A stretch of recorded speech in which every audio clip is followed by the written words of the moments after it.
தேவனுடைய சுவிசேஷம் என்கிற தலைப்பிலே நாங்கள் ஆண்டுடைய வார்த்தைகளை நாங்கள் பைபிள் ஸ்டடியில் நாங்கள் தியானித்து கொண்டு வருகிறோம். தேவனுடைய சுவிசேஷம் என்கிற தலைப்பில் நாங்கள் பார்க்கிறோம். சுவிசேஷம் என்பது நற்செய்தியாக இருக்குது, நல்ல செய்தி. சுவிசேஷம் என்ற என்னது? நல்ல செய்தி. நாங்கள் எவ்வளவோ சுவிசேஷ கூட்டங்களுக்கு போயிருக்கிறோம். ஏன்னா இந்த திருச்சபையிலேயும் நிறைய சுவிசேஷ கூட்டங்கள், விழித்திருப்பு காத்திருப்பு கூட்டங்கள், நற்செய்தி பெருவிழாக்கள் எல்லாம் நடைபெற்றிருக்கு. நாங்கள் கிரவுண்டுகளில் சுவிசேஷ கூட்டங்களில் பங்கு பெற்றிருக்கிறோம். இப்படியாக நாங்கள் நிறைய சுவிசேஷ காரியங்களை நாங்கள் கேள்விப்பட்டிருக்கிறோம். இன்னுமாக நம்முடைய திருச்சபையில் நாங்கள் சுவிசேஷமும் சொல்லி இருக்கிறோம். ஏன்னா வவுனியாவுக்கு இன்னும் பல இடங்களுக்கு நாங்கள் வேனில் கூடுதலாம் சென்று என்ன செய்திருக்கிறோம்? சுவிசேஷம் சொல்லி இருக்கிறோம். அப்போ இந்த கிறிஸ்துமஸ் காலகட்டத்தில் நாங்கள் என்ன செய்திருக்கிறோம்? இந்த இடத்துல வந்து அநேக ஆண்டுகளாக நாங்கள் சுவிசேஷ துண்டு பிரதி ஊழியங்களை நாங்கள் என்ன செய்திருக்கிறோம். ஆரம்பத்தில் நாங்கள் பேசாலையில் நம்ம திருச்சபை முகாமில் இருக்கும்போது எனக்கு நல்லா ஞாபகம் இருக்குது. ஒரு ரேடியோ, அந்த காலத்தில் அந்த ரேடியோவை தூக்கிட்டு பாட்டு படித்து நத்திரப்பா வாடி ஒரு சைக்கிள் அந்த ரேடியோ வச்சு சுவிசேஷங்கள் நற்செய்திகள் என்ன செய்திருக்கிறோம், அறிவிச்சிருக்கிறோம். அதன் பலனாக அந்த நாட்களில் அநேக ஆத்துமாக்கள் அநேகர் ஆலயத்துக்கு வந்தாங்க.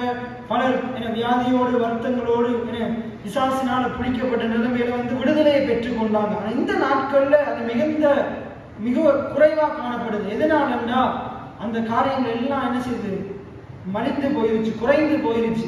இன்னைக்கு அநேக ஜனங்கள், சபைக்கு வருகிற ஜனங்களுக்கு சுவிசேஷம் என்னன்னே தெரியல, வார்த்தை என்னன்னே தெரியல, ஜெப வாழ்க்கையில ஒரு குறைவு ஏற்பட்டுருச்சு, பைபிள வீடுகள்ல தூக்குறதே கிடையாது.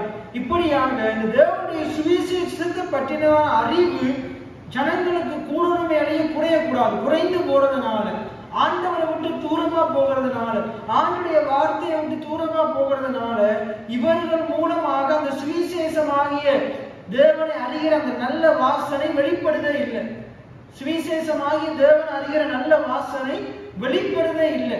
ஏனென்றால் இவர்களுக்குள்ளேயே என்ன இருக்குது? நாற்றம் இருக்குது. தேவனை வெளிப்படுத்துகிற வாசனை இல்லை. இன்றைக்கு நாங்கள் ஒரு காரியத்தை பார்க்க போகிறோம். போன கிழமை பார்த்தோம். சுவிசேஷம் என்னத்தை சொல்லுது? தேவநீதியை பத்தி சொல்லுது. சுயநீதியை பத்தி சொல்லல. எதை பத்தி சொல்லுது? தேவநீதியை பத்தி சொல்லுது. போன கிழமைக்கு முதல் கிழமை பார்த்தோம். சுவிசேஷம் சொல்லுது, பாவிகளாக இருந்த நம்முடைய பாவத்தை ஆண்டவர் நீக்கிட்டார், விலக்கிட்டார். எத்தனை பேர் ஆமேன்னு சொல்றீங்க? ஆண்டவர் மேகத்தை போலவும் கார்மேகத்தை போலவும் நம்முடைய பாவங்களை நீக்கிட்டார், விலக்கிட்டார். நம்முடைய ஆத்மாவை ஆண்டவர் நேசிக்கிறதுனால அழிவின் குலக்கி நம்முடைய என்ன செஞ்சார்? நம்மளை விலக்கிட்டார், நம்மளை நீங்களாக்கிட்டார். நரகத்துக்கு போக வேண்டிய நம்மளை, ஆக்கினை தீர்ப்புக்குள்ள போக வேண்டிய நம்மளை ஆண்டவர் மீட்டெடுத்திருக்கிறார். கிருபையினால மீட்டெடுத்திருக்கிறார். நம்ம மேல வச்ச அன்பினால மீட்டெடுத்திருக்கிறார். உங்க ஒவ்வொருத்தருடைய ஆத்மாவையும் கர்த்தர் நேசிக்கிறார். எத்தனை பேர் ஆமேன்னு சொல்றீங்க? ஆண்டவருக்கு நாங்க பிரியமான பிள்ளைகளா இருக்கிறோம். நாங்க தேவன் மேல பிரியமுள்ளவர்களா, நாங்கள் தேவனை நேசிக்கிறோம். அதை விட தேவன் அதிகமா நம்மளை நேசிக்கிறார். நம்ம நேசிக்கிறதுக்கு முன்னே அவர் நம்மளை நேசித்தார். அதனாலதான் தம்முடைய ஒரே பேரான குமாரனை உங்கள் ஒவ்வொருவருக்காக ஆண்டவர் கொடுத்தார். எத்தனை பேர் ஆமேன்னு சொல்றீங்க? இன்றைக்கு நாங்க பார்க்க போகிறோம் இந்த சுவிசேஷம் என்னத்தை சொல்லுது? இந்த சுவிசேஷம் என்ன சொல்லுது? வேதாகம புஸ்தகமே ஒரு சுவிசேஷ புத்தகமா இருக்குது. எத்தனை பேர் ஆமேன்னு சொல்றீங்க? அந்த சுவிசேஷம் என்ன சொல்லுதுண்டா, ஆண்டவரை நம்புகிற பிள்ளைகள், இந்த சுவிசேஷத்தை ஏற்றுக்கொண்ட பிள்ளைகள் வெற்றியுள்ள வாழ்க்கை வாழணும். எத்தனை பேர் ஆமேன்னு சொல்றீங்க? இந்த வேதாகமும் ஒரு வெற்றியின் புத்தகமா இருக்குது, சக்சஸ் புக்கா இருக்குது. என்ன புக்? Success book. வெற்றியா மாற்றுகிற புத்தகம், நம்மளை வெற்றியுள்ள மனிதனா உருவாக்குகிற புத்தகம்.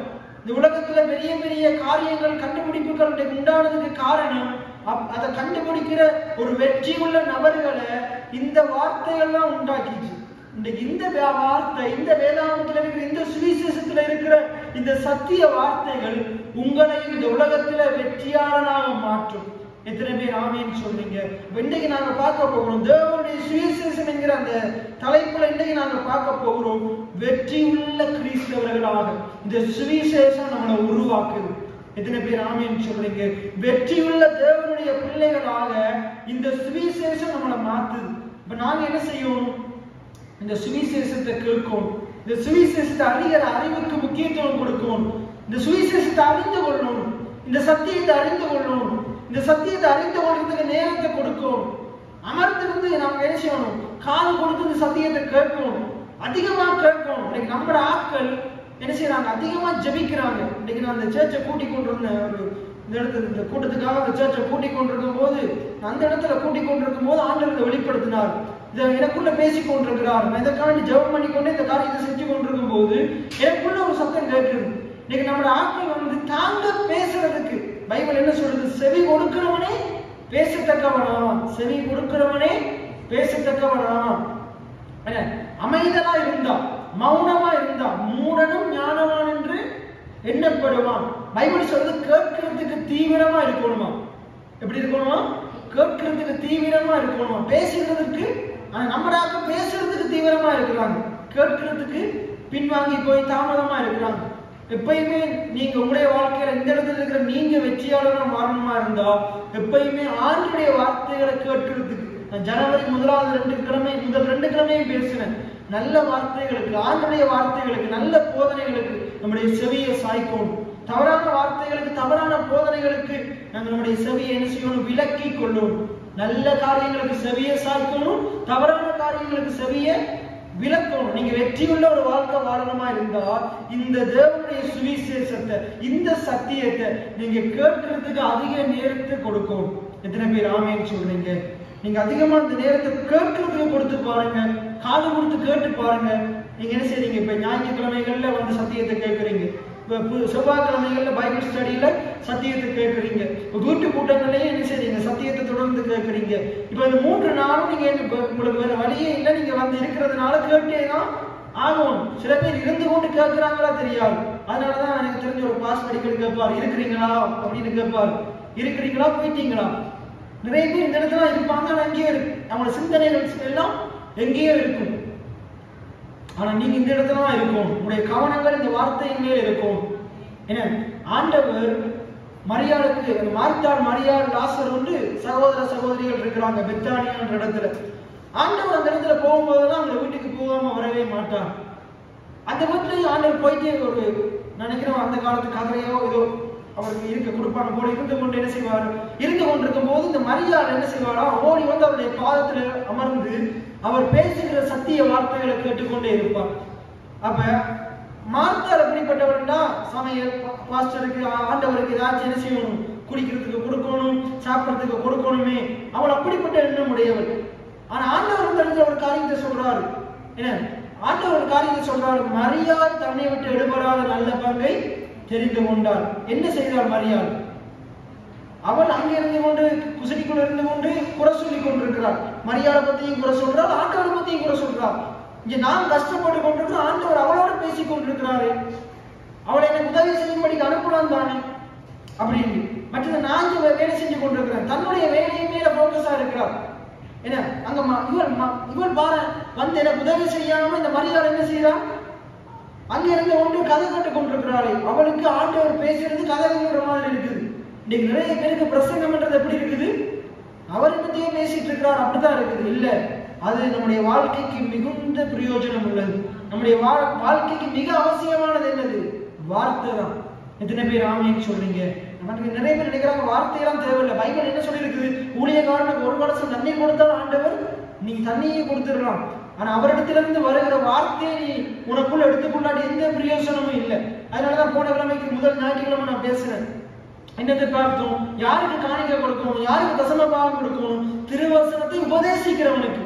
அப்ப வசனத்தை உபதேசிக்கணும். இப்ப நான் வார்த்தையை உபதேசிக்கிறேன், நீங்க கேட்காம, இந்த வார்த்தைகளை கேட்காம நீங்க எனக்கு எவ்வளவு காணிக்கை கொடுத்தாலும் அது பிரயோஜனமே இல்லை. நீங்க வார்த்தைகளை பெற்றுக்கொள்ளணும், நீங்க எடுத்துக்கொள்ளணும், அந்த வார்த்தைகளின்படி நீங்க வாழணும், பேசணும். அப்பதான் உங்களுக்கு பிரயோஜனமா இருக்கும். அப்பதான் நீங்க கொடுக்கிற காணிக்கையும் அதனுடைய வாழ்க்கையில மிகப்பெரிய பலனை கொண்டு வரும். நீங்க நிறைய காணிக்கை தந்து, எனக்கு நிறைய ஆசீர்வாதங்களை, நன்மைகளை தந்து, நீங்க என்னிடத்திலிருந்து இந்த வருகிற இந்த வெளிப்பாடான வார்த்தைகளை, சத்திய வார்த்தைகளை நீங்க உங்களுக்குள்ள எடுத்துக்கொண்டாட்டி அது எந்த ஒரு வெற்றியையும் எந்த ஒரு மாற்றத்தையும் உங்களுடைய வாழ்க்கையில் என்ன செய்ய போறது இல்லை, ஏற்படுத்த போறதே இல்லை. அப்ப இந்த மரியாள் என்ன செய்யறார், ஆண்டுடைய பாதத்தில் இருந்து என்ன செய்து கொண்டிருக்கிறார், வார்த்தைகளை கேட்டுக்கொண்டே இருக்கிறார். இன்னைக்கு நீங்க வார்த்தையை கவனமா கேட்டுக்கொண்டே இருக்கிறீங்களா? இல்லாட்டி நீங்க எப்படி மார்த்தாளை போல இருக்கிறீங்களா, மரியாதை போல இருக்கிறீங்களா? மார்த்தாள் எப்படி இருக்கிறார், அங்கிருந்து ஆண்டவருக்காகத்தான் என்ன செய்து கொண்டிருக்கிறார். நிறைய பேர் பாருங்க, இங்க வார்த்தை நடந்து கொண்டிருக்கும், எப்படா பாஸ்டர் இந்த ட்ரிங்க்ஸ் ஆக்கள் ஏதாச்சும் சோட்டிஸ் கொடுக்கணுமா இருந்தா எப்படா பாஸ்டர் போய் செய்ய சொல்லுவாரு, இடையில அங்க போகலாம் இங்க போகலாம்னு பார்த்துட்டு இருப்பாங்க. நம்மளை சொல்லக்கூடாதுன்னு இருக்கணும். நான் வார்த்தையை கேட்க வரும்போது எனக்கு எந்த வேலையும் எனக்கு அப்படித்தான். எப்ப என் ரூமுக்குள்ள இருந்து பிரசங்கம் கேட்க பைபிள் படிக்க போகும்போது எனக்கு கடைக்கணிப்பு அம்மா கூப்பிட்டுறக்கூடாதுன்னு நினைப்பேன், எனக்கு கோல் வரக்கூடாதுன்னு நினைப்பேன். ஏன்னா அந்த பிரசங்கம் முழுவதும் கேட்டு முடியும் மட்டும் என்னை யாரும் என்ன செய்யக்கூடாது, யாரும் கூப்பிடக்கூடாது, யாரும் டிஸ்டர்ப் பண்ண கூடாது அப்படின்னு நான் நினைப்பேன். எந்த தடங்களும் வரக்கூடாது. அப்படி நீங்க நினைக்கிறீங்களா? அப்படி நீங்க நினைக்கிறீங்களா? இந்த இடத்துல நான் என்ன செய்ய போறேன், இந்த வார்த்தையை கேட்க போறேன், எனக்கு ஒரு டிஸ்டர்பன்ஸும் வரக்கூடாது. இத்தனை பேர் ஆமேன்னு சொல்றீங்க, ரைட்? அப்ப இந்த சுவிசேஷம் என்ன சொல்லுதுண்டா, நம்ம வெற்றியுள்ள வாழ்க்கை வாழணும்னு சொல்லுது. என்ன சொல்லுது?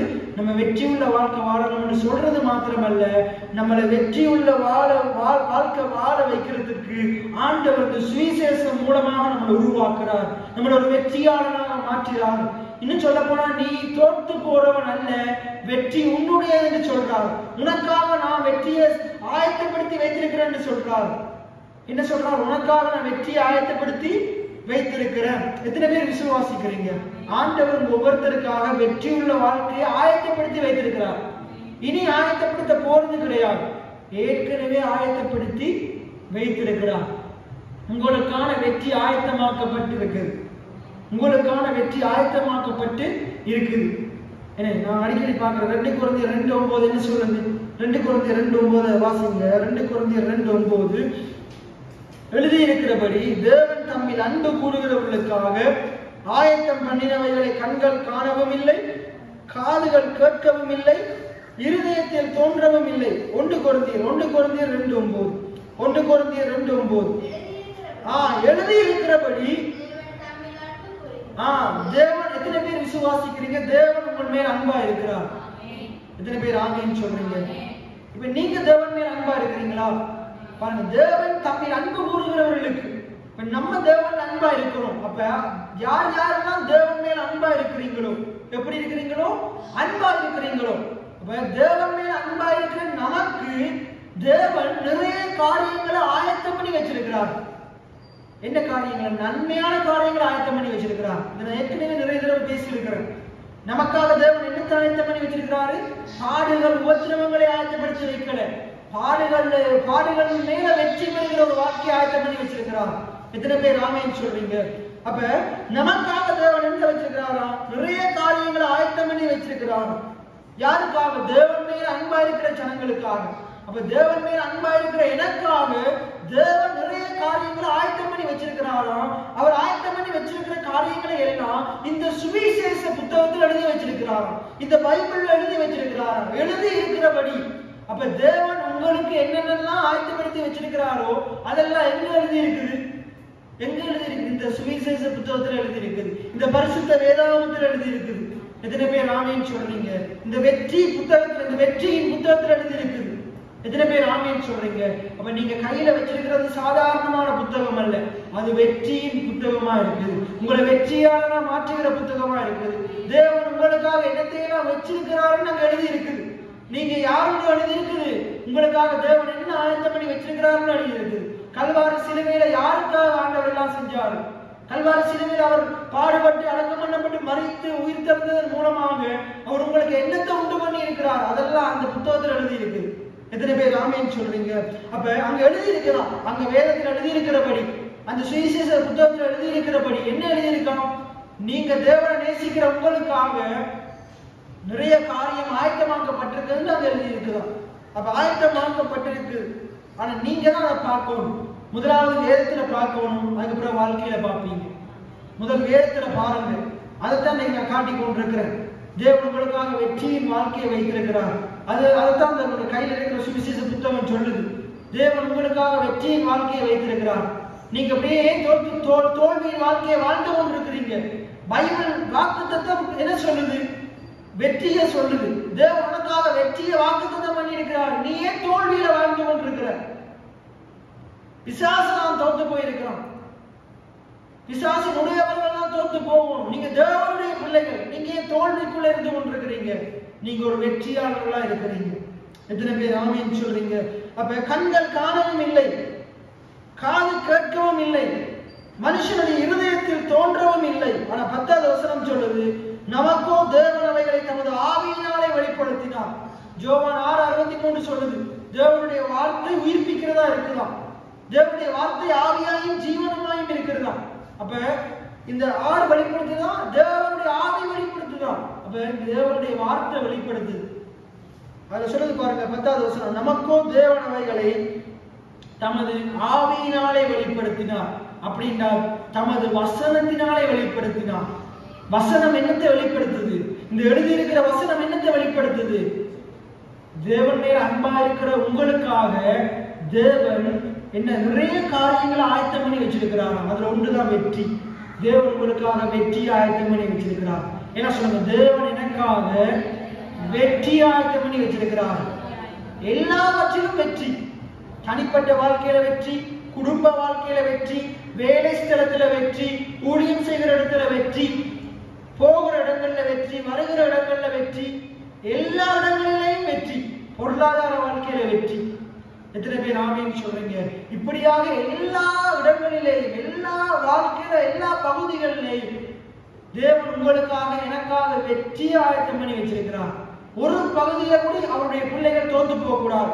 தேவன் மேல் அன்பா இருக்கிற பிள்ளைகள் ஒரு பகுதியில கூட தோத்து போக கூடாது. நான் ஒரு பகுதியில கூட தோத்து போக கூடாது. நான் என்னுடைய தனிப்பட்ட வாழ்க்கையிலையும் ஜெயம் எடுக்கணும், குடும்ப வாழ்க்கையிலையும் ஜெயம் எடுக்கணும், சபையிலையும் நான் ஜெயமா இருக்கணும், நான் போகிற இடங்களையும் வருகிற இடங்களையும் ஆசீர்வாதமா ஜெயமா செழிப்பா இருக்கணும். இதுதான் ஆண்டவருக்கு பிரியம். இஸ்ரவேலை ஆசீர்வதிப்பதே கர்த்தருக்கு பிரியம். உங்களை என்னை ஆசீர்வதிக்கிறதா கர்த்தருக்கு பிரியம். பிரியமானவனே, உன் ஆத்மா வாழ்ந்தால் போதும், மற்ற எல்லாத்திலையும் நீ வாழ தேவை. அப்படியா சொல்றாரு? பிரியமானவனே, உன் ஆத்மா வாழ்வது போல. முதலாவது ஆத்மாவோட வாழணும். ஆத்மா வாழணும்னா இந்த வார்த்தையை நம்முடைய ஆத்மாவோட மனதில் வைக்கணும். தேவையில்லாத ஆத்மாவோட மனதில் வைத்த வாழ முடியாது. நீங்க நிறைய பேருடைய எண்ணங்களே தவறா இருக்குது. எண்ணம் சரியாகணும், ஆத்மா சரியாகணும், மனதின் சிந்தனைகள் சரியாகணும். அது சரியானதான், அது மறுரூபப்பட்டாதான். ரோமர் 12:2 சொல்லுது. என்ன? உடைய மனது மறுரூபப்படணும். தேவனுடைய பரிபூர்ண சித்தம் என்னது? அது எங்க இருக்குது? வேதம் தான் சொல்லுது. வசனத்தை படிக்கணும். வசனத்தை படிச்சாதான் மனம் மறுரூபமாகும், ஆத்மா சரியானதை சிந்திக்கும். எத்தனை பேருக்கு நான் சொல்றது விளங்குது? நான் சொல்றது எத்தனை பேருக்கு விளங்குது? அப்ப நமக்கோ, உங்களுக்கு எப்படி வெளிப்படுத்தினார்? தேவன் மேல் அன்பா இருக்கிற எனக்கும் உங்களுக்கும் தேவன் எப்படி வெளிப்படுத்தினார்? வெற்றி தான் எனக்கு வெற்றியை தேவன் தலையெழுத்தா வச்சிருக்கிறார். என்னுடைய தலையெழுத்து, என்னுடைய விதி, நான் வெற்றி பெறுறது தான். இன்னைக்கு நிறைய பேர் தோல்வியை தான் இதான் எனக்கு ஆண்டவர் வச்ச தலைவிதின்னு சொல்றாங்க. இல்லை இல்லை, தேவன் உங்களுக்காக வெற்றியை வைத்திருக்கிறார். அதுதான் உங்களுடைய தலைவிதி. வெற்றி எழுதி வச்சிருக்கிறார். உங்களுக்கு வெற்றி மட்டும்தான், தோல்வி இல்லை. ஆனா நம்ம இதை அறியாததுனாலதான் தேவன் உங்களுக்காக வெற்றியை வைத்திருக்கிறார்ன்றத உங்களுடைய விசுவாச கண்களாக நீங்க பார்க்காததாலதான், உங்களுடைய இருதயத்தில் அது இல்லாததாலதான், நீங்க இப்படிப்பட்ட வெற்றி உங்களுக்கு இருக்கின்ற செய்தியை, நற்செய்தியை கேட்காததுனாலதான், இப்படிப்பட்ட பிரசங்கங்களை கேட்காததுனாலதான் இன்றைக்கு தோல்விக்குள்ள இருக்கிறீங்க. இன்றைக்கு ஆண்டவர் உங்களுக்கு சொல்றாரு, நீங்க உங்களுடைய விசுவாச கண்களால பாருங்க, தேவன் உங்களுக்கு வெற்றி ஆயத்தம் பண்ணி வச்சிருக்கிறார். இப்படிப்பட்ட நற்செய்தியை உங்களுடைய காது கொடுத்து கேளுங்க, அதை உங்களுடைய இருதயத்துக்குள்ள வைங்க. கெட்ட கெட்ட காரியத்தை இருதயத்துல வைக்காதீங்க. இப்படிப்பட்ட வார்த்தைகள் இருதயத்துல வைங்க. ஆண்டவருடைய வாழ்க்கையை மாற்றுவார். இன்னைக்கு தோல்விக்குள்ள இருக்கிற சூழ்நிலைகள் மாறும். எத்தனை பேர் ஆமேன்னு சொல்றீங்க? அப்ப நமக்கோ தேவன் அவைகளை தமது வார்த்தையினாலே வெளிப்படுத்தினார். அந்த ஆவியானவர் எல்லாவற்றையும் தேவனுடைய ஆழங்களையும் ஆராய்ந்து அறிந்திருக்கிறார். தேவனுடைய ஆழங்களை அறிந்தவர் யாரு? ஆவியானவர். அப்ப உங்களுக்குள்ள எனக்குள்ள அந்த ஆவியானவர் இருக்கிறார். எத்தனை பேர் ஆவின்னு சொல்றீங்க? அவர் உங்களுக்காக தேவன் ஆயத்தம் பண்ணி வச்சிருக்கிறவைகளை வெளிப்படுத்துவார். இன்னைக்கு ஆவியானவர் உங்களுக்கு வெளிப்படுத்துறார். நாங்க 2 கொரிந்தியர் 2ஆம் அதிகாரம் 14வது வசனத்தை எடுத்துக்கொள்வோம். 2 கொரிந்தியர் 2:14. 2 கொரிந்தியர், கிறிஸ்துவுக்குள் எப்பொழுதும் எங்களை வெற்றி சிறக்க பண்ணி எல்லா இடங்களிலேயும் எங்களை கொண்டு அவரை அறிகிற அறிவின் வாசனையை, இந்த வார்த்தையை நான் கடந்த காலத்துல நான் போதிச்சிருக்கிறேன், பைபிள் ஸ்டடியிலே போதிச்சிருக்கிறேன். ஆனா இன்னைக்கு நான் என்ன செய்யறேன், இந்த பைபிள் வந்து நிறைய டிரான்ஸ்லேஷன் இருக்குது, நிறைய மொழிபெயர்ப்புகள் இருக்குது. நான் அதை எடுத்து இன்னைக்கு என்ன செய்யறேன், ஆபீஸ்ல இருந்து படிச்சு கொண்டு வந்தேன். படிச்சு கொண்டிருக்கும் போது ஒரு பைபிள் எடுத்து 2-3 பைபிள் எடுத்து படிக்கிறேன். அதுல வித்தியாசமா இருக்குது. இதே வார்த்தைய அந்த மொழிபெயர்ப்பாளர்கள் வித்தியாசமா மொழிபெயர்த்திருக்கிறாங்க. அது அருமையா இருக்குது. அந்த நீங்க வச்சிருக்கிற பைபிளை பாருங்க எப்படி இருக்குது. கிறிஸ்துவுக்குள் எங்களை வெற்றி சிறக்க பண்ணி, கிறிஸ்துவுக்குள் எங்களை வெற்றி சிறக்க பண்ணி, இயேசுக்குள்ள நாங்க இருக்கிறோம். இயேசுக்குள்ள இருக்கிற நம்மள தேவன் என்ன செய்கிறாராம்? இயேசுக்குள்ள இருக்கிறவங்களை வெற்றி அடைய செய்கிறாராம். எத்தனை பேர் ஆமென் சொல்றீங்க? வெற்றி சிறக்க பண்றாராம். வெற்றி சிறக்க பண்ணி எல்லா இடங்களிலேயும், எப்பொழுதும் எல்லா இடங்களிலேயும், என்ன சொல்லுங்க, எப்பொழுதும் எல்லா இடங்களிலேயும் எங்களை கொண்டு அவர் அறிகிற அறிவின் வாசனையை வெளிப்படுத்துகிறாராம். எங்களை கொண்டு, எங்களை பயன்படுத்தி, எங்க மூலமாக மற்றாக்கள் இயேசு அறிந்து கொள்ளணும். இத்தனை பேர் ஆமீன் சொல்றீங்க? இதுல இருக்கிறவங்க ஒவ்வொருத்தர் மூலமாக உங்களை சுத்தி வாழ்கிற ஆட்கள் இயேசு அறிந்து கொள்ளணும். நம்மளை வெளிப்படுத்துறதை விட, நான் யார் தெரியுமான்றது நம்மளை வெளிப்படுத்துறதை விட, எங்க அப்பா யார் தெரியுமா அதை வெளிப்படுத்துறதை விட, வானத்தையும் பூமியையும் என்னையும் உண்டாக்கின ஆண்டவர் எப்படிப்பட்டவர் என்பதை ஜனங்கள் என்னையுமா பார்த்து அறிந்து கொள்ளணும். எத்தனை பேர் ஆமீன் சொல்றீங்க? அப்ப அதை அறிந்து கொள்ளும்படிக்கு தேவன் நம்மளை வெற்றி சிறக்க பண்றாங்க. இப்ப அந்த வசனத்தை முழுமையா வாசிங்க. கிறிஸ்துவுக்குள் எப்பொழுதும் எங்களை வெற்றி சிறக்க பண்ணி எல்லா இடங்களிலேயும் எங்களை கொண்டு எங்கள் மூலமாக அவரை அறிகிற அறிவின் வாசனையை வெளிப்படுத்துகிற தேவனுக்கு, தேவன் எங்களை கொண்டு இயேசு அறிகிற அறிவின் வாசனையை வெளிப்படுத்துகிறாராம். இயேசு அறிகிற அறிவின் வாசனையை அப்படின்னு என்னது? சுவிசேஷத்தை வெளிப்படுத்துகிறார். எத்தனை பேர் ஆமீன் சொல்றீங்க? சுவிசேஷம் என்பது என்ன? சுவிசேஷம் என்றால் என்ன? நம்ம வாயினால வார்த்தையை சொல்றோம் தானே, நம்முடைய வாழ்க்கையினால நாங்க இயேசுவை வெளிப்படுத்துறோம் தானே. வாயினால மட்டும் இயேசுவை வெளிப்படுத்துற, வாழ்க்கையினால இயேசுவை வெளிப்படுத்துறோம். எத்தனை பேர் ஆமீன் சொல்றீங்க? நீங்க வெறுமனே வாயினால பைபிள் வார்த்தைகளை பேசுகிறவங்களா இருக்கக்கூடாது. பைபிள் வார்த்தைகளை நீங்க உங்களோட வாழ்க்கையில நீங்க வாழ்ந்து காட்டும். எத்தனை பேர் ஆமீன் சொல்றீங்க? உங்களோட கிரியையில உங்களோட பைபிள் வார்த்தையை வெளிப்படணும். அப்ப அதன் மூலமாக என்னன்னா சுவிசேஷத்தை வெளிப்படுத்துறோமா? இந்த பைபிள் இங்க நான் வச்சிருக்கிற பைபிள் எப்படி சொல்றது பாருங்க.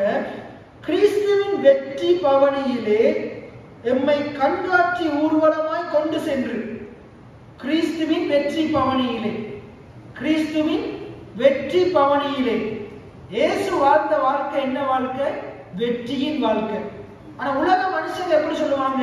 அவர் தானே செத்து போயிட்டாரு, அவர் என்ன வெற்றி வாழ்க்கை வாழ்ந்தாரு, அவருடைய மரணமே ஒரு வெற்றி தான். எத்தனை பேர் ஆமீன் சொல்றீங்க? அவருடைய மரணமே வெற்றி தான். கொலோசியர்ல சொல்லப்படுது, துரைத்தனங்களையும் அதிகாரங்களையும் உரிந்து கொண்டு வெளியேறங்க போட மாற்றி சிலுவையிலே வெற்றி சிறந்தான்.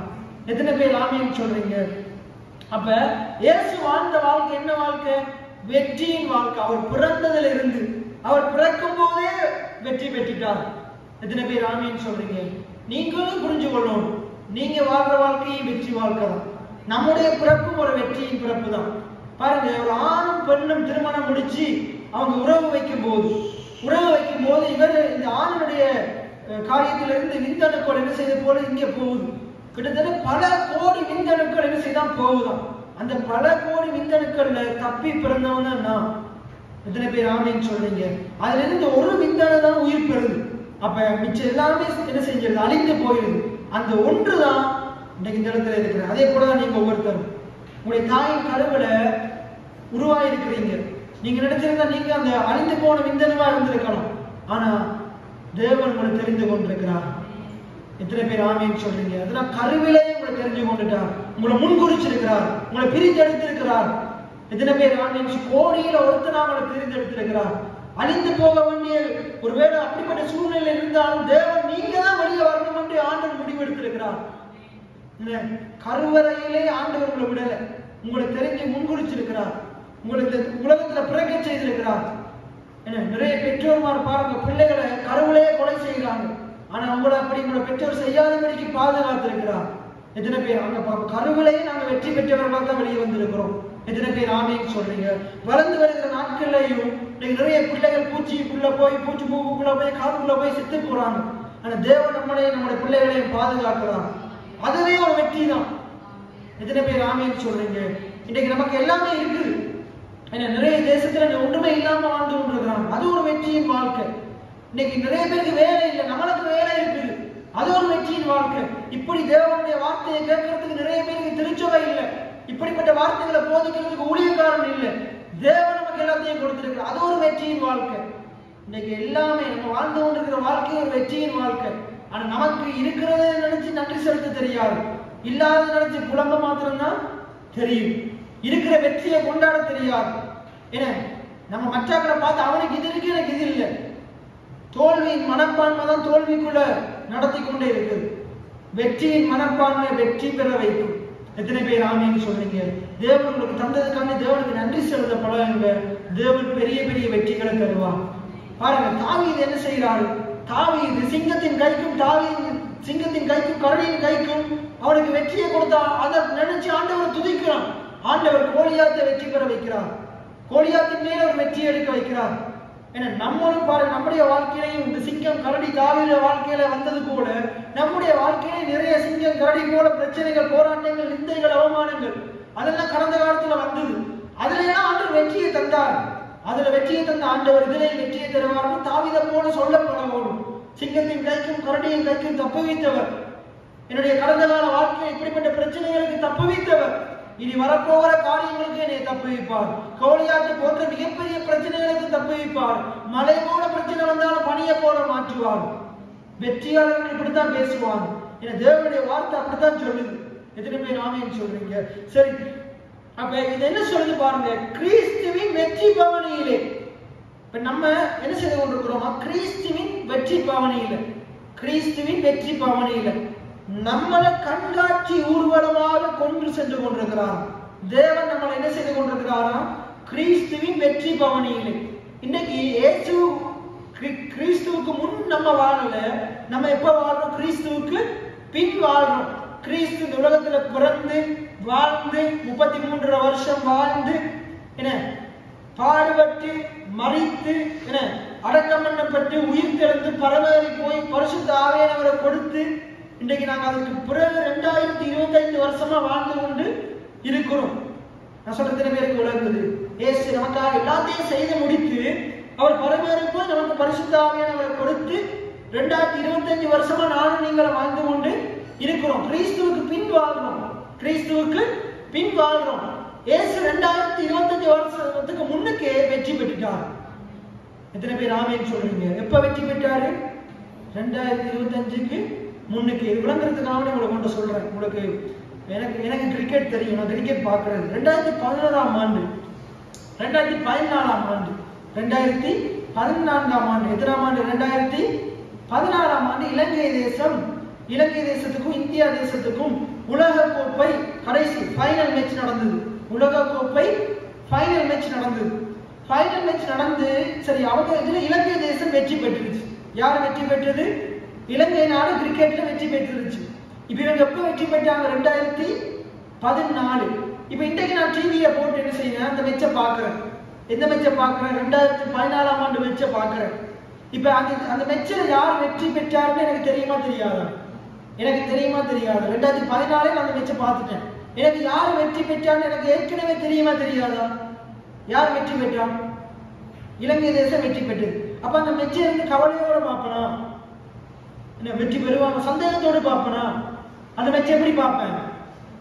எப்படியும் ஃபைனல்ல யார் வெற்றி பெற போறோம், யார் வெற்றி பெற்றிருக்கிறோம், நாங்க தான் வெற்றி பெற்ற மனநிலையோட தான் பார்ப்பேன். ஏன்னா 2014 வெற்றி பெற்றாச்சு. இப்ப அதே மெச்சை தான் திரும்பி பார்த்து கொண்டிருக்கிறேன். அப்ப நான் எப்படி பார்ப்பேன்? எப்படி பார்ப்பேன்? சந்தோஷமா பார்ப்பேன். அந்த கோப்பை திருப்பி அந்த மகிழ்ச்சியில திருப்பி இணைந்து கொள்ளுவேன். அதே போலதான் கிறிஸ்தவ வாழ்க்கை. கிறிஸ்தவ வாழ்க்கையும் எனக்கு முடிவுல வெற்றி தெரிஞ்சே வாழ்க்கிற வாழ்க்கை தான். முடிவுல உங்களுக்கு தான் வெற்றி. ஆண்டவர் என்ன செய்ய போறாரு? நான் ஏற்கனவே பேசியிருக்கிறேன். 19 வெளிப்படுத்தல் 19 இருக்கு. அவர் நம்மளை அழைத்து கொண்டு போக அவர் மேகத்தின் மேல எப்படி போனாரோ அப்படியே வர போறார். நம்மளை கரம சேர்த்து அன்பா கூட்டி சேர்க்க போறார். எத்தனை பேர் ஆமேன்னு சொல்றீங்க? அவர் வரும் நாளிலே நான் அவரோட போறேன். எத்தனை பேர் ஆமேன்னு சொல்றீங்க? நான் மரித்தாலும் முதலாவது நான் தான் எழுந்திருப்பேன். கிறிஸ்துவ கூட நான் மரிக்கிறதுனால மரித்தே போனாலும் நான் முதலாவது நான் தான் எழுந்திருப்பேன். அதை நான் விசுவாசிக்கிறேன். விசுவாச வாழ்க்கை இப்படித்தான் பாருங்க. மகிழ்ச்சியா வாழ்றது. சரி, கிறிஸ்துவின் வெற்றி பவனியிலே. அப்ப இப்ப நம்ம வாழ்ந்து கொண்டிருக்கிற வாழ்க்கை என்ன வாழ்க்கை? கிறிஸ்துவின் வெற்றி பவனியில நம்மளும் ஒரு கண்காட்சி ஊர்வலமா போய் கொண்டிருக்கிறோம். எத்தனை பேர் ஆமீன் சொல்றீங்க? அந்த வசனம் சொல்றது பாருங்க, கிறிஸ்துவின் வெற்றி பவனியிலே என்னை கண்காட்சி ஊர்வலமாய் கொண்டு சென்று. தேவன் என்ன செய்யறாராம்? இயேசுவினுடைய வெற்றி பவனியில. இப்ப நம்ம சுவிசேஷம் என்ன தெரியுமா? இயேசு உலகத்தை வெற்றி பெற்றுட்டான். நீ இயேசுவை விசுவாசிச்சா நீயும் வெற்றி பெறுவ. அதை மக்களுக்கு சொல்றதான் சுவிசேஷம். நான் உங்களுக்கு சொல்றேன், இயேசு உங்களுக்காக எல்லாத்தையும் செய்து முடித்துட்டார். அவர் வெற்றி பெற்றுட்டார்.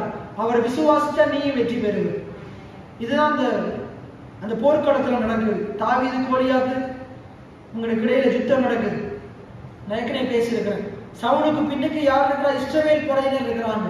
சவுல் ராஜா இருக்கிறாரு. சவுலுக்கு பின்னுக்கு யார் இருக்கிறா? இஸ்ரவேல் படையினர் இருக்கிறாங்க. இங்க யார் இருக்கிறா? கோலியாத் இருக்கிறாரு. கோலியாத்துக்கு பின்னுக்கு யார் இருக்கிறா? பெலிஸ்த படை இருக்குது. கோலியாத்துக்கு பின்னுக்கு யார் இருக்கிறா?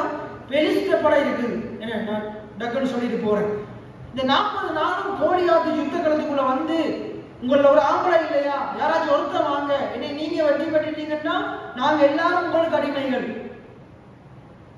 அவன் நீங்க அனுப்புறால் வெற்றி பெற்றா நாங்க எல்லாரும் உங்களுக்கு அடிமைகள் சொல்லி அவனை சொல்லி கொண்டிருக்கிறான். ஒருத்தர் வர்றதுக்கு திராணி இல்லை. அவன் உயரத்தை பார்த்து அவன்கிட்ட எல்லாத்தையும் பார்த்து பயந்து அவன்கிட்ட வார்த்தைகளை கேட்டு பயந்து அவங்க என்ன பின்வாங்கி கொண்டு இருக்கிறாங்க. அங்க சகோதரன்மாருக்கு சுக செய்தி விசாரித்து சாப்பாடு கொடுக்கறதுக்காக வேண்டி அங்க தகப்பனுடைய ஆடுகளை மேய்ச்சி கொண்டிருந்த, வனாந்திரத்துல தகப்பனுடைய ஆடுகளை மேய்ச்சி கொண்டிருந்த தாவீது என்கிற சிறு பையன் வர்றார். வந்து என்ன செய்யறாரு? இந்த இவனுடைய வார்த்தைகளை கேட்டு கடுப்பாகி என்ன செய்யறாரு? என்னுடைய தேவனை நீ நிந்திக்கிறியா? உன் தலையை பற்றி ஆகாயத்தை பற்றி கிரையா போடுவேன். என்னுடைய தேவனை நிந்திக்கிறதுக்கு நீ யாரு? விருத்த சேதனம் இல்லாத நீ யார்? நீ எம்மாத்திரம் என்று சொல்லிட்டு, சிங்கத்தின் கைக்கும் கரடியின் கைக்கும் தப்புவித்தவர் உன்ற கைக்கு தப்புவிப்பார். விருத்த சேதனம் இல்லாத உன்ற கைக்கு தப்புவிப்பார். நான் வெற்றி பெறுவேன், நீ தோற்று போவேன்னு சொல்லிட்டு முதலாவது வாயில வெற்றியை பேசுறான், புறவு வெற்றி பெறுறான். எத்தனை பேர் ஆமேன்னு சொல்றீங்க? அப்ப இப்ப பாருங்க, இப்ப தாவீது கோலியாத் என்ன செஞ்சிட்டாரு? தாவீது கோலியாத்து கீழே விழுத்திட்டாரு. கவன் எடுத்து என்ன 5 கல் எடுக்கிறாரு, கூழாங்கற்கள் எடுக்கிறாரு, கவன்ல வச்சு 1 எடுத்து அடிக்கிறாரு. அந்த கல்லு பட்டு கோலியாத் என்ன செஞ்சிட்டாரு?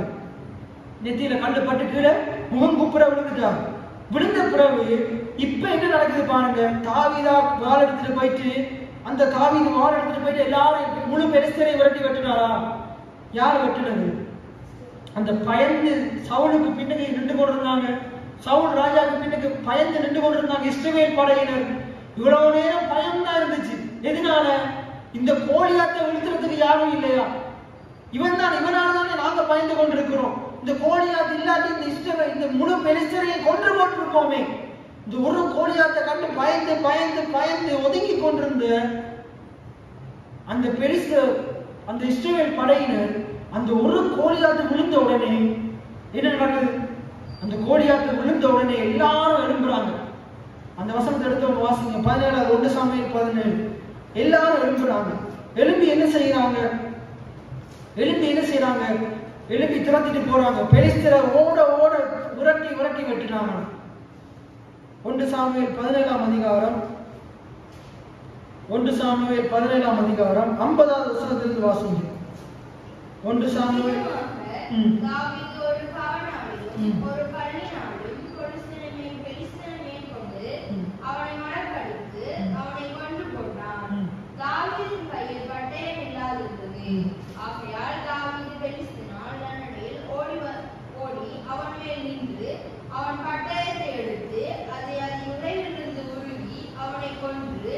அதனாலே அவன் தலையை வெட்டி போட்டான்.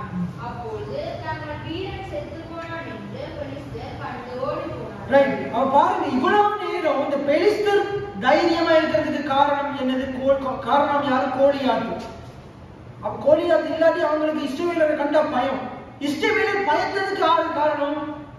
கோலியாத்து தான் காரணம். இஸ்ரவேலர் கோலியாத்தை கண்டு பயந்தாங்க, அவனுடைய வார்த்தைகளை கேட்டும் பயந்தாங்க. தாவீது கோலியாத்துற வார்த்தையும் கேட்கல, யார வார்த்தையும் கேட்கல. அவன் தேவனுடைய வார்த்தையோட வர்றான். வார்த்தை அவனுக்குள்ள இருக்குது. அவன் வெற்றி பெறான். அவன் தலையை வெட்டின உடனே இந்த பெலிஸ்தர் கண்டு என்ன செய்யறாங்க? பெலிஸ்தர் யாரை கண்டு பயந்து போனாங்க? பெலிஸ்தர் யாரை கண்டு பயந்து போனாங்க? கோலியாத்து செத்ததுனால ஓடுனாங்களா? நாங்க கோலியாத்து செத்ததுனால பெலிஸ்தர் ஓடுனாங்களா? இல்ல. இவ்வளவு பெரிய கோலியாத்தையே அவன் கொண்டுட்டான். இவ்வளவு பெரிய கோலியாத்தையே அவன் கொண்டுட்டான். இவன் எங்களை கொள்றதுக்கு எவ்வளவு நேரம் எடுக்கும்? அது மட்டும் இல்லாம வெறும் தாவீதை கண்டு மட்டும் பயந்து ஓடல. இப்ப அவனுக்கு பின்னிக்கு இருக்கிற எல்லாரும் அவன் மேல் அவனே அவன் தைரியம் வந்துடும். இவ்வளவு நேரம் பயந்து கொண்டிருந்தாங்க. யாரை பார்த்து பயந்தாங்க? இவனை பார்த்து அவனே போயிட்டானே, அப்ப நாங்களும் எங்களாலே முடியும். அந்த தாவீது அந்த சின்ன பையன் தாவீதினுடைய அந்த செயற்பாடு அவனுக்கு பின்னுக்கு நின்ற அந்த சவுல் ராஜாவுக்கும் அவனுக்கு பின்னுக்கு நின்ற எல்லாருக்கும் துணிச்சலை கொண்டு வந்துச்சு, தைரியத்தை கொண்டு வந்துச்சு. நாங்களும் மேற்கொள்ள வெட்டுவோம்னு சொல்லிட்டு திரத்திட்டு போயிட்டு வெட்டுறாங்க. அப்ப அந்த ஓடின பெலிஸ்தர்கள் வெறும் தாவீதை மட்டும் பார்த்து பயந்து ஓடல, அவனுக்கு பின்னுக்கு நின்ற முழு இஸ்ரவேலை பார்த்தும் பயந்து ஓடினாங்க. இன்னைக்கு நான் உங்களுக்கு சொல்றேன், அதான் கல்வாரி சிலுவையில் அப்படியே நடக்குது. கல்வாரி சிலுவையில இயேசு தாவீது கோலியாத்தை பட்டயத்தினால வெட்டினது போல கல்வாரி சிலுவையில என் தேவனாகிய கர்த்தர் என்னுடைய இயேசு கிறிஸ்து என்ன செய்தாரு? சாத்தான என்ன செய்தாரு? ஆதியாகமம் 3:15 படி என்ன செய்தாரு? சாத்தானின் தலையை நசுக்கினான். சாத்தானின் தலையை கல்வாரி சிலுவையில் இயேசு நசுக்கினான். பிசாசு தோற்கடிக்கப்பட்டான், சாத்தான் தோற்கடிக்கப்பட்டான். எத்தனை பேர் ஆமீன் சொல்றீங்க? கோலியாத்து தோற்கடிக்கப்பட்டது போல சாத்தான் தோற்கடிக்கப்பட்டான். எத்தனை பேர் ஆமீன் சொல்றீங்க? ஆண்டவர் இருளின் ராஜ்யத்திலிருந்து அன்பின் குமாரனுடைய ராஜ்யத்துக்கு அழைத்திருக்கிறார். சாத்தான் தோற்கடிக்கப்பட்டான், இயேசு வெற்றி பெற்றார். கோலியாத்து தோற்கடிக்கப்பட்டான், தாவீது வெற்றி பெற்றது போல இயேசு வெற்றி பெற்றார். கல்வாரி சிலுவையில் இயேசு வெற்றி பெற்றார். எத்தனை பேர் ஆமீன் சொல்றீங்க? அப்ப இவ்வளவு நாள் பயந்து வாழ்ந்த வாழ்க்கையை நம்ம இதோடு முடித்தது. இனி பயந்து கொண்டிருக்க தேவையில்லை. அந்த இஸ்ரவேல் ஜனங்கள் புறப்பட்டு போய் ஓடிக்கொண்டிருந்த பெலிஸ்தரை வெட்டினது போல, முறியடித்தது போல இன்னைக்கு நாங்களும் முறியடிப்பதற்காக, வெற்றி பெறுவதற்காக ஓடிக்கொண்டிருக்கிற பெலிஸ்தரை சங்காரமாக்குவதற்காக அழைக்கப்பட்டவர்களா இருக்கிறோம். வெற்றி பெற அழைக்கப்பட்டவர்கள். கீழே தொடர்ந்து வாசிங்க.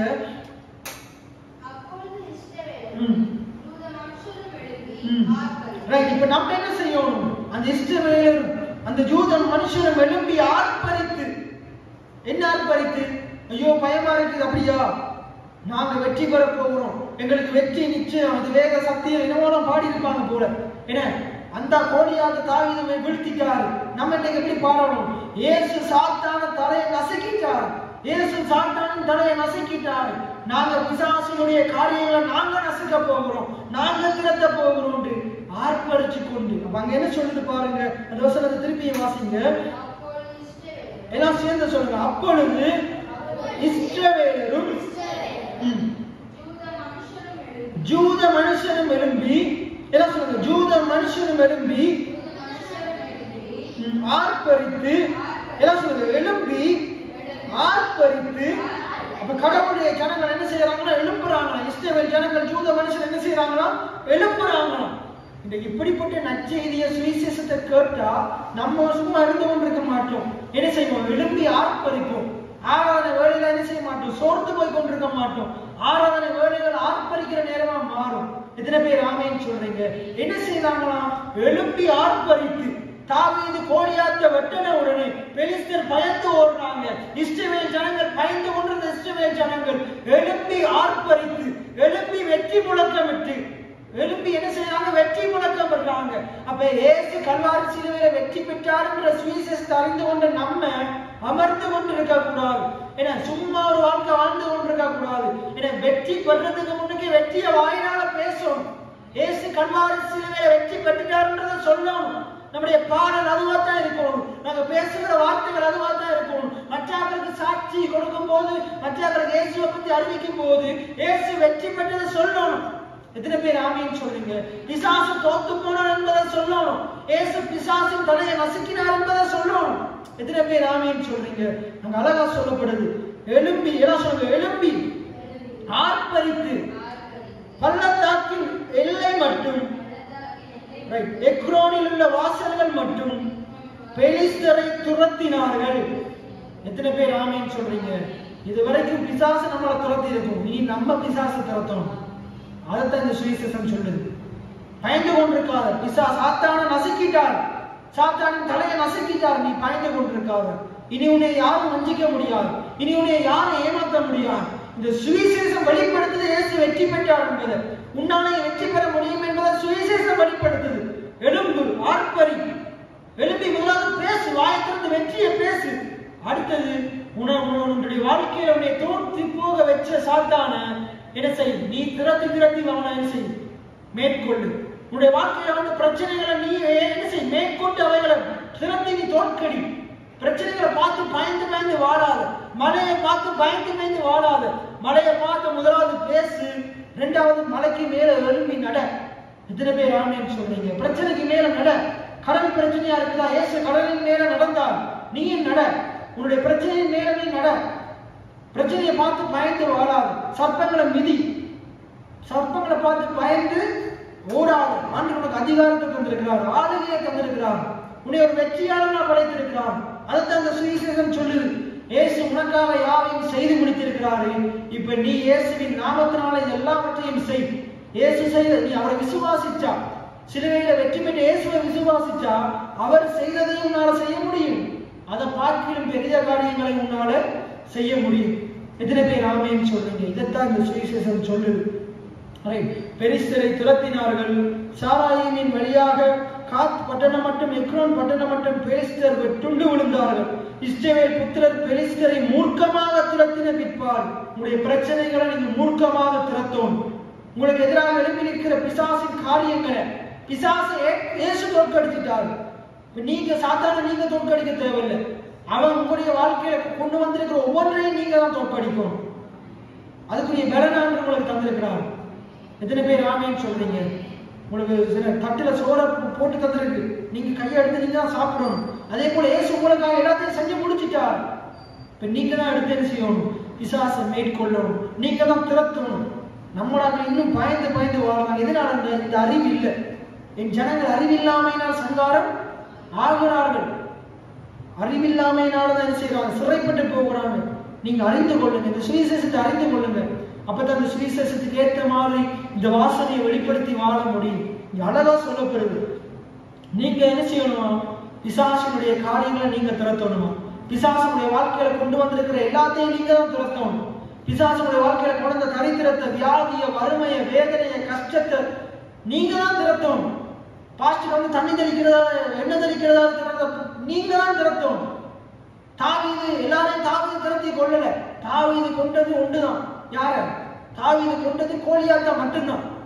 அந்த யுத்த களத்துல தாவீது கொண்டது கோலியாத்தை மட்டும்தான். ஆனா முழு பெலிஸ்தரையும் கொண்டது மற்ற எல்லா இஸ்ரவேலும். இயேசு கல்வாரி சிலுவையில என்ன செஞ்சிட்டாரு? எல்லாத்துக்கும் காரணமான அந்த சாத்தானையும் பாவத்தையும் பரிகரித்துட்டார். சாத்தானையும் பாவத்தையும் கொண்டுட்டாரு. நீங்க தான் என்ன செய்யணும்?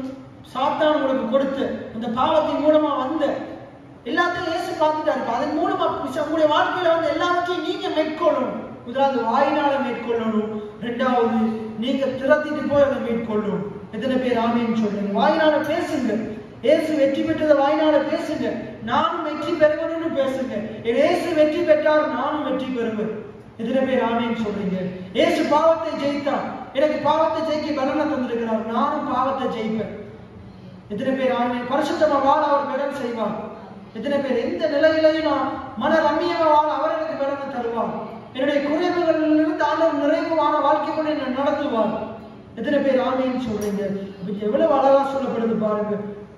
அவர்கள் வெட்டுண்டு விழுந்தார்கள். இந்த பெலிஸ்தரை மூர்க்கமாய் திரட்டின பிற்பாடு திரும்பி வந்து அவர்களுடைய பாளையங்களை கொள்ளையிட்டார்கள். அப்ப என்ன செய்யறாங்க? அந்த பெலிஸ்தருடைய பாளையங்கள் இருக்கிற அவங்க வச்சு நம்முடைய எல்லா ஆஸ்திகளை, ஐஸ்வர்யங்களை, வெள்ளி பொண்ணை கொள்ளையிடுறாங்க. அதை அவங்க எடுத்து போடுறாங்க. அப்ப பிசாசு துன்மார்க்கர்களுடையது உங்கள் வசமாக உள்ள வேத வார்த்தைகள் சொல்லுது. எத்தனை பேர் ஆமேன்னு சொல்றீங்க? எல்லா பிசாசு இருக்கிற உங்களுக்கு செய்ய வேண்டிய காரியத்தை எல்லாம் நீங்க சுதந்திரித்துக் கொள்ளுவீங்க. எத்தனை பேர் ஆமேன்னு சொல்றீங்க? பாருங்க எவ்வளவு பெரிய வெற்றி கிடைக்குது பாருங்க. தாவீது பெலிஸ்தருடைய தலையை எடுத்து அதை எருசலேமுக்கு கொண்டு வந்தான். அவன் ஆயுதங்களையோ தன் கூடாரத்திலே வைத்தான். தாவீது பெலிஸ்தனுக்கு எதிராக புறப்பட்டு போகிறதை சவுல் கண்டபோது அவன் சேனாதிபதியாகிய அப்னேரை பார்த்து, அப்னேரை, இந்த வாலிபன் யாருடைய மகன் என்று கேட்டான். அதற்கு அப்னேர், ராஜா, எனக்கு தெரியாது என்று உடைய ஜீவனை கொண்டு சொல்லுகிறேன் என்றான்.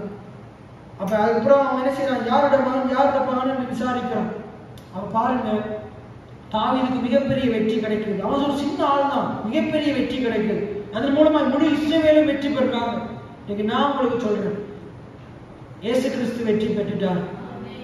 இவர் ஈசாயினுடைய குமாரன். இயேசு ஈசாயின் அடிமரத்தில் வந்த துளிராகிய அவர் தேவனுடைய குமாரனா இருக்கிறார். இயேசு தேவனுடைய குமாரன், உங்களையும் என்னையும் படைத்த தேவனுடைய குமாரன். உலகத்தையும் உலகத்தில் உள்ளவைகள் எல்லாவற்றையும் உண்டாக்கின சர்வ வல்லமையுடைய தேவனுடைய குமாரன் இயேசு கிறிஸ்து. அந்த இயேசு கிறிஸ்து உங்களுக்காக எல்லாத்தையும் செஞ்சு முடிச்சுட்டார். இப்ப அவர் உங்களுக்கும் எல்லாத்தையும் செய்கிற வேலையை தந்திருக்கிறார். அவரை விசுவாசிக்கிறீங்களா? உங்களால வெற்றி வாழ்க்கை வாழ முடியும். உங்களோட தனிப்பட்ட வாழ்க்கையில நீங்க வெற்றி பெற முடியும். குடும்ப வாழ்க்கையில வெற்றி பெற முடியும். பொருளாதாரத்துல வெற்றி பெற முடியும். சத்துருக்கள் மேல வெற்றி பெற முடியும். எத்தனை பேர் ஆமேன்னு சொல்றீங்க? எத்தனை பேர் ஆமேன்னு சொல்றீங்க? இப்ப நீங்க வாங்க 2 கொரிந்தியர் 2:14 வாங்க. 2 கொரிந்தியர் 2:14. அப்ப அதுல இருக்கிற வசனத்தை இப்ப பாருங்க. நீங்க இப்ப உங்களுக்கு விளம்பரம் பாருங்க. ரைட். அதுக்கப்புறம் என்ன நடக்குது? தாவீதுக்கு அவனை என்ன சொல்லி பாடிட்டு அந்த ஜனங்கள் ஆடி பாடி கொண்டாடுறாங்க. தாவீது கொண்டது, சவுல் கொண்டது 1000, தாவீது கொண்டது 10000. ஆடி பாடி என்ன செய்யறாங்க? ஆர்ப்பரிக்கிறாங்க. அப்ப இங்க நம்மளும் அப்படிப்பட்ட வாழ்க்கை தான் வாழ்ந்து கொண்டிருக்கிறோம். வெற்றி பெற்று முடிஞ்சு அந்த இஸ்ரவேல் ஜனங்கள் என்ன செஞ்சிட்டாங்க? ஜூத ஜனங்கள் என்ன செஞ்சிட்டாங்க? முழு பெலிஸ்தரையும் வெற்றி பெற்று கொள்ளையடிச்சு தாவீது அவன் என்ன செய்யறாரு? தாவீது என்ன செய்யறாரு? சின்ன பையன் தாவீது என்ன செய்யறான்? வெட்டுன அந்த கோலியாத்திர தலையை எடுத்துட்டான். அந்த கோலியாத்திர வார் எடுத்துட்டான். அவனோட வச்சு கொள்றான். அப்ப தலையோட வரலாம். வெற்றியோட வெற்றி முழக்கம் மட்டும் வந்து கொண்டிருக்கிறாங்க. அப்ப சவுல் ராஜாவுக்கு முன்னுக்கு என்ன பாட்டு பாடிக்கொண்டிருக்கிறாங்க? வெற்றி பாட்டு பாடிக்கொண்டிருக்கிறாங்க. என்ன வெற்றி பாட்டு? தாவீது சவுல் கொண்டது 1000, தாவீது கொண்டது 10000. அதே போல இங்க என்ன நடக்குது? வெற்றி பாட்டு பாடிக்கொண்டிருக்கிறாங்க. இயேசு வெற்றி பெற்றார். நம்மளும் என்ன செய்யணும்? இயேசு வெற்றி பெற்றார், வெற்றி பெற்றார், வெற்றி சிறந்தாரே, இயேசு வெற்றி சிறந்தாரே தான் பாட்டு படிக்கணும். எத்தனை பேர் ஆமேன்னு சொல்றீங்க? மரணத்தை வென்றாரே, பாதாளத்தை வென்றாரே, இப்படி பாட்டு படிக்கணும் நம்ம. அப்ப இப்ப நம்ம வாழ்ந்து கொண்டிருக்கிற வாழ்க்கையே இப்படிப்பட்ட பாட்டு மட்டும் தான் படிக்கணும். தோல்வியின் பாட்டு படிக்க கூடாது. இப்ப நம்ம வாழ்ந்து கொண்டிருக்கிற வாழ்க்கையே ஒரு வெற்றி பவனியா இருக்கு. நம்முடைய வாழ்க்கை ஒரு வெற்றி பவனி. கிறிஸ்தவ வாழ்க்கை என்பது ஒரு வெற்றி பவனி. என்ன சொல்லுங்க? கிறிஸ்தவ வாழ்க்கை என்பது ஒரு வெற்றி பவனி. இயேசுவின் வெற்றியை கொண்டாடுகிற ஒரு காரியமா இருக்கு. எத்தனை பேர் ஆமேன்னு சொல்றீங்க? நம்ம அனுதினமும் கொண்டாடணும். இயேசுவின் வெற்றியை அனுதினமும் கொண்டாடணும். திருவிருந்தும் இயேசுவின் வெற்றியை கொண்டாடுறதுதான். எத்தனை பேர் ஆமேன்னு சொல்றீங்க? அப்ப இதை சொல்லுங்க பாருங்க. கிறிஸ்துவின் வெற்றி பவனியிலே எம்மை கண்காட்சி ஊர்வலமாய் கொண்டு செல்றார். இன்னைக்கு நம்ம வாழ்ந்து கொண்டிருக்கிற வாழ்க்கைய தேவன் கொடுத்த வாழ்க்கை. எத்தனை பேர் ஆமேன்னு சொல்றீங்க? தேவன் நம்மள கிறிஸ்துவின் வெற்றி பவனியில என்ன செய்யறாரு? ஒரு கண்காட்சியா கொண்டு போய் கொண்டிருக்கிறார். நம்மள பார்க்கிறவன் இயேசுவின் வெற்றியை பார்க்கணும். உங்களுடைய குடும்ப வாழ்க்கையை பார்க்கிறவன் இயேசுவின் வெற்றியை பார்க்கணும். இவன்ட குடும்ப வாழ்க்கை மட்டும் எப்படி நல்லா இருக்கு?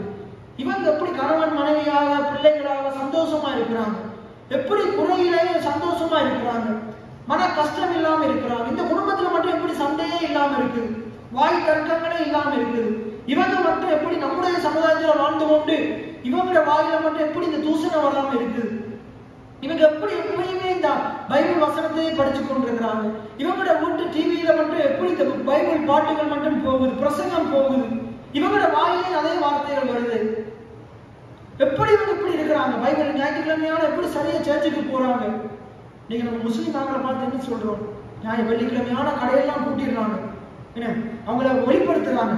அவங்க அன்னைக்கு ஆலயத்துக்கு போயிடுவாங்கன்றதை வெளிப்படுத்துறாங்க. நம்ம எப்படிப்பட்டவங்களா இருக்கிறோம்?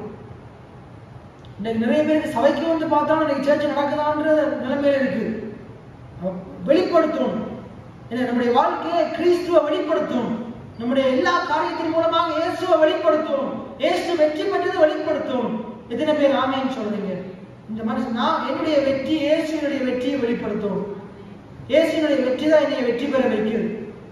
இயேசுவை விசுவாசிக்கிற வெற்றியாத்தான் வாழுவோம். இயேசுவின் மேல நம்பிக்கை உள்ளவன் வெற்றியாத்தான் வாழுவோம். அதான் வேதம் எழுதி வைத்திருக்குது. அப்ப நம்மளை என்ன செய்யறார் தேவன்? இயேசுவின் வெற்றியை வெளிப்படுத்துகிற அந்த பவனியில் நம்மளை என்ன செய்யறார்? கொண்டு போகிறார். நம்மளை வெற்றி பெற வைக்கிறார். எல்லா இடங்களிலேயும் கிறிஸ்துவை பற்றின அறிவின் நறுமணத்தை எம்மூடாக என்ன செய்யணுமா? எல்லா ஜனங்களும் அறிந்து கொள்ளும்படி தேவன் செய்தார். இயேசு எல்லா இடத்திலும், எல்லாம் சொல்லுங்க, எல்லா இடங்களிலும் நீங்க உதயபுரத்துல இருந்தாலும் சரி, என்ன மன்னார் டவுன்ல இருந்தாலும் சரி, பேசாத டவுன்ல இருந்தாலும் சரி, ஜூல்சியில இருந்தாலும் சரி, நீங்க எங்க இருந்தாலும் நீங்க இப்படிப்பட்ட தேவனுடைய பிள்ளைகளா இருப்பீங்களா இருந்தா, இப்படிப்பட்ட இயேசுவை விசுவாசிப்பீங்களா இருந்தா, தேவன் உங்க மூலமாக அவருடைய வாசனையை வெளிப்படுத்துவார். அவர் அறிகிற அறிவின் வாசனையை வெளிப்படுத்துவார். அப்ப நீங்க யாரு?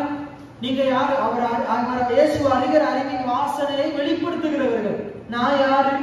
என் மூலமாக இயேசுவை அறிகிற அறிவின் வாசனை வெளிப்பட்டு கொண்டே இருக்கு. எத்தனை பேர் ஆமேன்னு சொல்றீங்க? இன்னைக்கு நான் ஒரு சென்ட் அடிச்சிருக்கிறேன்டா, அந்த சென்ட் மனம் தான் உங்களுக்கு அடிக்கும். ஏன்னா ஃபோக் சென்ட் அடிச்சிருந்தா அந்த மனம் வரும், வேற சென்ட் அடிச்சிருந்தா அந்த மனம் வரும்.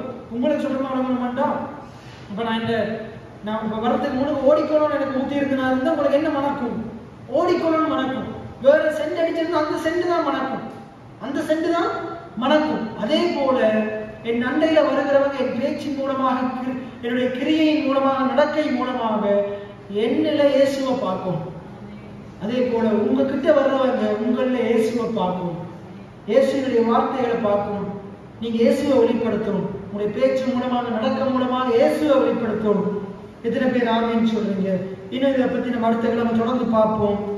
இன்னும் நிறைய வார்த்தைகள் இருக்குது. இப்ப நான் பேசுறது ஒரு பைபிள்ல இருக்கிற டிரான்ஸ்லேஷன் தான். அப்ப ஆண்டவர் என்ன விரும்புகிறார்ன்றா, உங்க மூலமாக இயேசுவினுடைய சுவிசேஷத்தை வெளிப்படுத்த விரும்புகிறார். எத்தனை பேர் ஆமேன்னு சொல்றீங்க? உங்க மூலமாக, உங்களுடைய தனிப்பட்ட வாழ்க்கை மூலமாக, உங்களுடைய குடும்ப வாழ்க்கை மூலமாக, நம்முடைய சபை மூலமாக, இந்த சமுதாயத்துல, இந்த பட்டணத்துல நாங்க இயேசுவை வெளிப்படுத்துகிறவங்களா இருக்கோம். அவங்க இயேசுவை வெளிப்படுத்துகிறவங்களா இருக்கணும். நம்முடைய பேச்சு இயேசுவை வெளிப்படுத்தணும், நம்முடைய நடக்க இயேசுவை வெளிப்படுத்தணும், நம்முடைய குடும்ப வாழ்க்கை இயேசுவை வெளிப்படுத்தணும், நாங்க கொடுக்கிற காரியங்கள் இயேசுவை வெளிப்படுத்தணும், நம்முடைய உடை இயேசுவை வெளிப்படுத்தணும், நம்முடைய வீடு இயேசுவை வெளிப்படுத்தணும், நம்முடைய சுற்றுச்சூழல்ல நம்ம வாழ்கிற வாழ்க்கை இயேசுவை வெளிப்படுத்தணும். எத்தனை பேர் ஆமேன்னு சொல்றீங்க? நம்முடைய ஒவ்வொரு காரியங்களும் இயேசுவை வெளிப்படுத்தணும். எத்தனை பேர் ஆமேன்னு சொல்றீங்க? நம்ம இயேசுவினுடைய வெற்றி பவனியில இருக்கணும். உங்களுடைய வாழ்க்கையை ஆண்டவர் வெற்றியான வாழ்க்கையை மாற்றுவார். நீங்க இயேசுவை அறிகிற அறிவினால நீங்க நிரம்ப நிரம்ப நிரம்ப இயேசு உங்களை வெற்றி பெற வைப்பார். தேவன் உங்களை வெற்றி சிறக்க வைப்பார். எல்லா இடத்துலயும் வெற்றி சிறக்க வைப்பார். நீங்க வெளிநாடு போனாலும் அங்கேயும் வெற்றியா இருப்பீங்க, இங்கேயும் வெற்றியா இருப்பீங்க.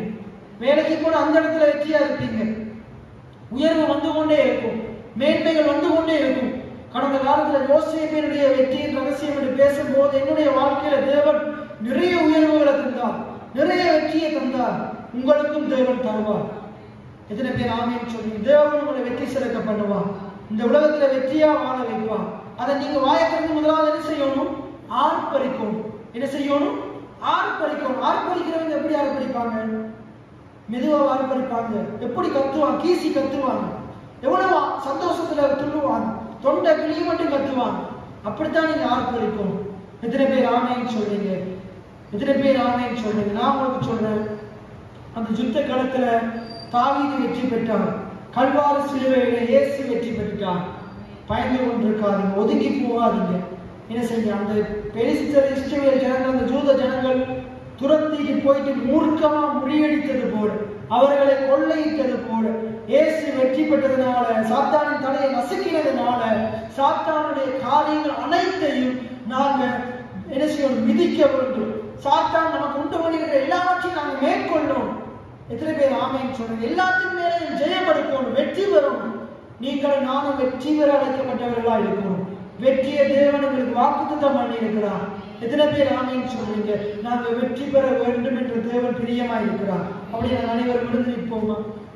இன்னைக்கு நாங்க பார்த்த அந்த வார்த்தையை நம்முடைய மனதில் கொண்டு வருவோம். தேவன் எங்களை வெற்றி சிறக்க பண்ணுகிறவராக இருக்கிறார். தேவன் நம்மளை கொண்டு அவருடைய இயேசுவை அறிகிற அறிவின் வாசனையை வெளிப்படுத்துகிறவராக இருக்கிறார். கிறிஸ்துவுக்குள் எங்களை வெற்றி சிறக்க பண்ணி எல்லா இடங்களிலேயும் எங்களை கொண்டு அவரை அறிகிற அறிவின் வாசனையை வெளிப்படுத்துகிற தேவனுக்கு சோஸ்திரம். நாங்கள் சொல்ல போகிற ஆண்டவரே, எல்லா மகிமையும் துதியும் உமக்கே உரிதாவதாகும். ஆண்டவரே, நாங்கள் சோஸ்திரம் செலுத்துகிறோம். ஆண்டவர் கர்த்தாவே, சோஸ்திரிக்கிறோம் சுவாமி. அப்பா, எங்களை கொண்டு உண்மை அறிகிற அறிவின் வாசனையை வெளிப்படுத்துகிறவரை சோஸ்திரிக்கிறோம், உண்மை துதிக்கிறோம். ஆண்டவர் அப்படி என்னோடு சேர்ந்து ஜெபம் பண்ணுவீங்களா? ஆண்டவரை சோஸ்திரம் பண்ணுவீங்களா? உண்மை சோஸ்திரிக்கிறோம் ஆண்டவரே, உண்மை துதிக்கிறோம் ஆண்டவரே. ஆண்டவரே, நீ எங்களை கொடுத்த வெற்றியின் வாழ்க்கைக்காக நன்றி செலுத்துகிறோம். அப்பா, இயேசு எங்களுக்காக வெற்றி பெற்றதினாலே நாங்கள் வெற்றியாளர்களாக இருக்கிறோம் ஆண்டவரே. நாங்கள் உண்மை வெளிப்படுத்துகிறவர்களாக இருக்கிறோம். இயேசுவின் வெற்றி பவனிகளை இணைத்திருக்கிறோம் ஆண்டவரே.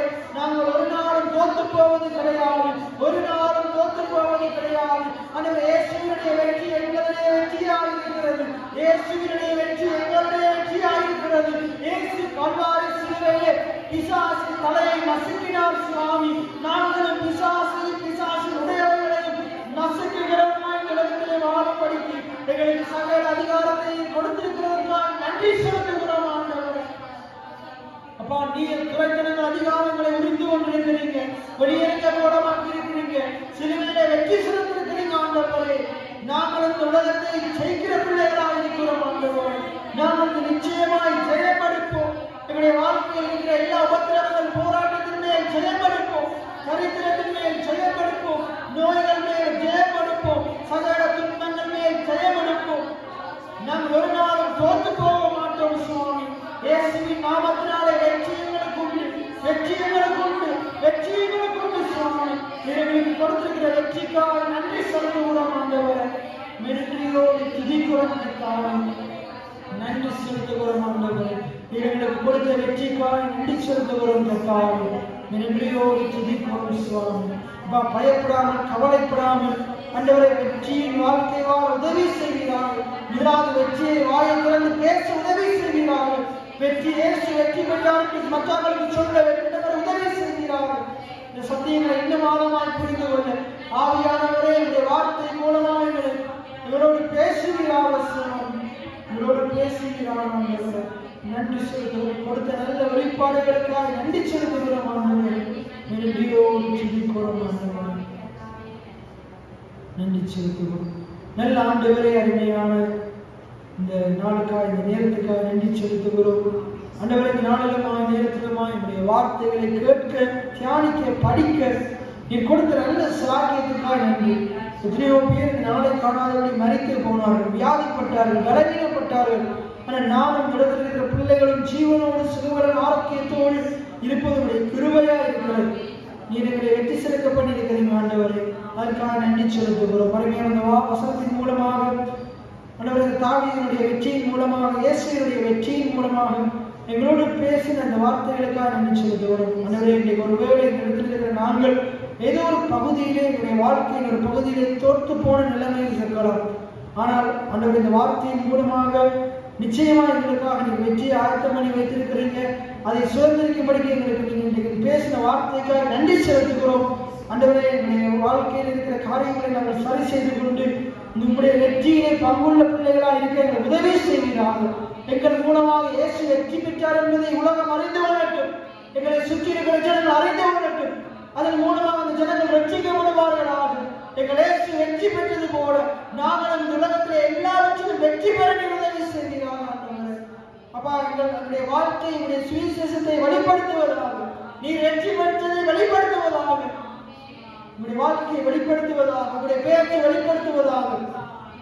அப்பா, நாங்கள் ஒவ்வொருவரும் எங்களுடைய தனிப்பட்ட வாழ்க்கையிலே, குடும்ப வாழ்க்கையிலே, பொருளாதாரத்திலே, எங்களுடைய சகல வாழ்க்கையின் சகல பகுதிகளிலும் நாங்கள் வெற்றியாய் வாழ உதவி செய்கிறார்கள் சுவாமி. இந்த சத்தியங்களை தொடர்ந்து அறிந்து கொள்ள எங்களுக்கு இன்னும் அதிக நேரத்தில் இந்த சத்தியங்களை அறிந்து கொள்வதற்கு கொடுக்க உதவி செய்கிறார்கள். பரமையாக அந்த ஒவ்வொரு பிள்ளைகளையும் நான் ஆசீர்வதிக்கிறேன். இந்த பிள்ளைகளின் இருதயம் மனம் சத்தியத்தினாலே நிரம்புவதாக. அப்பா சுவாமி, இந்த ஆத்மா ஒவ்வொருவரும் ஆனானது நீரோடு வாஞ்சித்து கதறுவது போல இந்த பிள்ளைகளுடைய ஆத்மாவானது, மனமானது, இருதயமானது உன்னுடைய வார்த்தையை வாஞ்சிப்பதாக, தேடுவதாக, மேய்ந்து கொள்வதாக, இந்த வார்த்தையை அதிகமாய் செவி கொடுப்பதாக சுவாமி. இந்த பிள்ளைகளை தொழில்கள் கையின் பிரயாசங்களை ஆசீர்வதிப்பீராக, ஆசீர்வதிப்பீராக சுவாமி. குறைவுகளை நிறைவாக்குவீராக. இந்த பிள்ளைகளை எல்லாவற்றுமே வெற்றி பெற வைப்பீராக. கல்வியிலும் வாழ்க்கையிலும் வெற்றி பெற வைப்பீராக. குடும்ப வாழ்க்கையில் இருக்கிற பிரச்சனைகள் சரி சீர்படுத்துவதாக ஆண்டவரே. பிள்ளைகளுடைய வாழ்க்கையில வெற்றி அடைய செய்கிறார் ஆண்டவரே. அந்த தொழில் வளங்களில் வெற்றி உண்டாவதாக, படிப்பிலே வெற்றி உண்டாவதாக, திருமண வாழ்க்கையில வெற்றி உண்டாவதாக. இயேசுவின் நாமத்தினாலே ஒப்பு கொடுத்து உங்களை தாழ்த்தி உங்களை உயர்த்தி ஜெபம் எடுக்கிறேன் நல்ல பிதாவே. என் ஆத்துமாவே கர்த்தரை ஸ்தோத்திரி, என் முழு உள்ளமே கர்த்தருடைய பரிசுத்த நாமத்தை ஸ்தோத்திரி. என் ஆத்துமாவே கர்த்தரை ஸ்தோத்திரி, கர்த்தர் செய்த சகல உபகாரங்களை மறவாதே. ஆமென். கர்த்தர் உங்களை ஆசீர்வதிப்பாராக. ஆமென்.